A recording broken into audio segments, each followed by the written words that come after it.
Bonjour à tous et bienvenue dans votre JT des voyages et des événements, le point d'actualité incontournable pour les passionnés de voyage. Je suis ravie de vous retrouver pour un nouveau numéro avec des nouvelles fraîches et des événements passionnants à découvrir.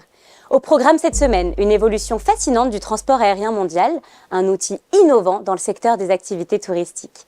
Des nouvelles de la Corse qui connaît des turbulences, une relance stratégique pour Airbnb et bien plus encore.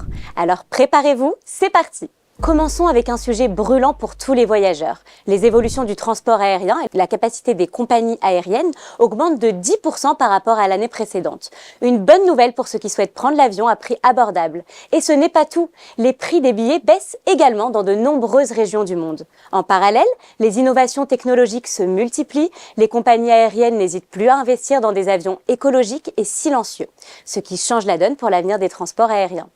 Les voyageurs, désormais plus soucieux de l'environnement, apprécient ces efforts vers un secteur plus responsable. Grande nouvelle dans le secteur touristique. Les entreprises de voyage EDV et Civitatis s'associent pour lancer un index avec des activités touristiques. Ce nouvel outil, véritable boussole pour les professionnels du secteur, recense les meilleures activités touristiques en ligne et analyse les comportements des voyageurs. Avec cet index, il devient plus facile de suivre les tendances du marché et de comprendre ce que recherchent les voyageurs. Une vraie révolution pour les agents de voyage qui pourront ainsi affiner leurs recommandations et mieux s'adapter à l'évolution du tourisme. Passons à une nouvelle un peu plus culturelle. Après Strasbourg, c'est Rio de Janeiro qui devient la capitale mondiale du livre pour l'année 2025. L'UNESCO a récemment attribué ce titre à la ville brésilienne qui prévoit toute une série d'événements pour célébrer la lecture et la culture. Un coup de projecteur exceptionnel sur cette ville vibrante et créative.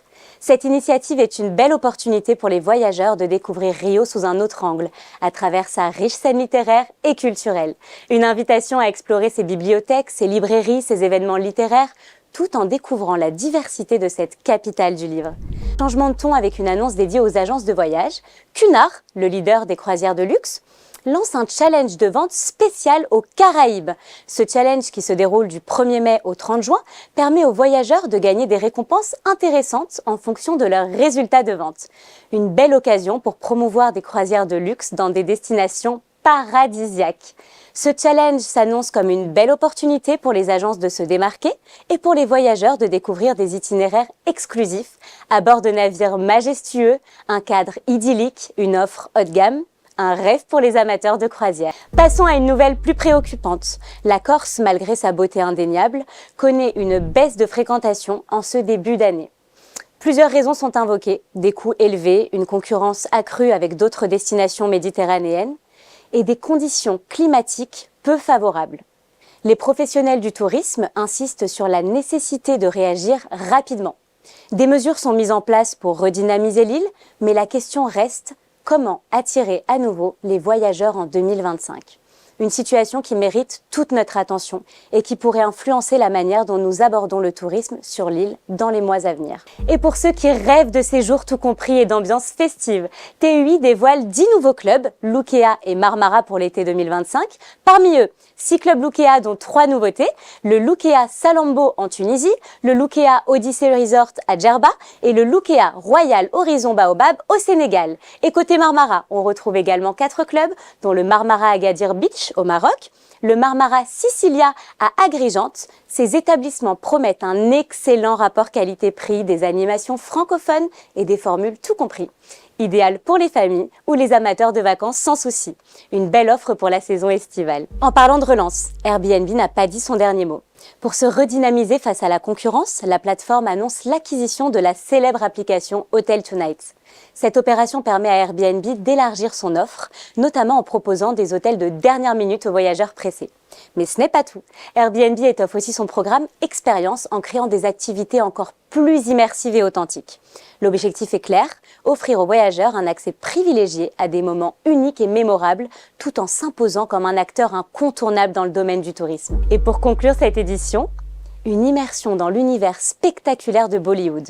Le Grand Rex à Paris accueille actuellement Devdas le Musical, l'une des productions les plus grandioses jamais vues sur scène, inspirée de la plus grande histoire d'amour d'Inde.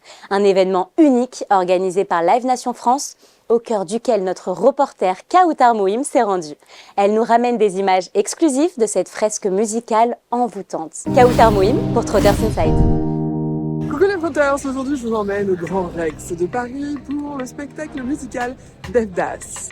Quand l'Inde s'invite à Paris, ça donne ça. Bien dans le thème. Bonne soirée. Passage obligatoire, qu'est-ce que c'est exactement? C'est un inji. Alors, en général, c'est les femmes mariées qui le mettent. Le rouge ne représente pas qu'elles sont mariées. Sinon, les autres, c'est devenu un peu un accessoire de beauté aujourd'hui. Ready for the show. Allez, c'est parti. Merci beaucoup.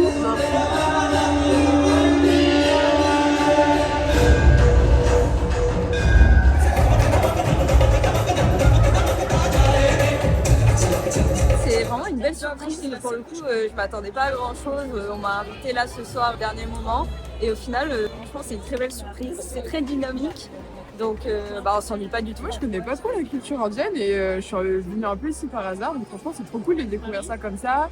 Les tableaux sont super beaux, les tenues sont super belles, ils dansent tous super bien. Franchement, magnifique le spectacle. Les pas de danse, est-ce que tu as appris quelque chose? Moi, j'ai appris changer l'ampoule comme ça.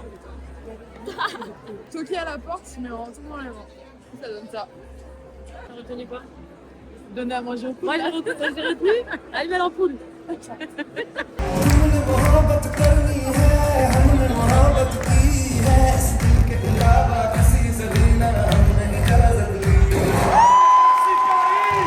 voilà, les spectacles terminés. C'était quand même l'une des plus célèbres histoires d'amour de la littérature indienne. Vraiment, les visuels étaient spectaculaires, les danseurs étaient incroyables, les chorégraphies magnifiques.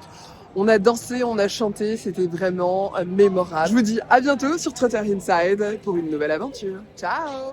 Voilà pour les dernières actualités de la semaine. Pour davantage de détails, n'oubliez pas de consulter notre site partenaire mrtravel.news. Merci à vous pour votre fidélité et rendez-vous la semaine prochaine pour voyager encore et toujours ensemble.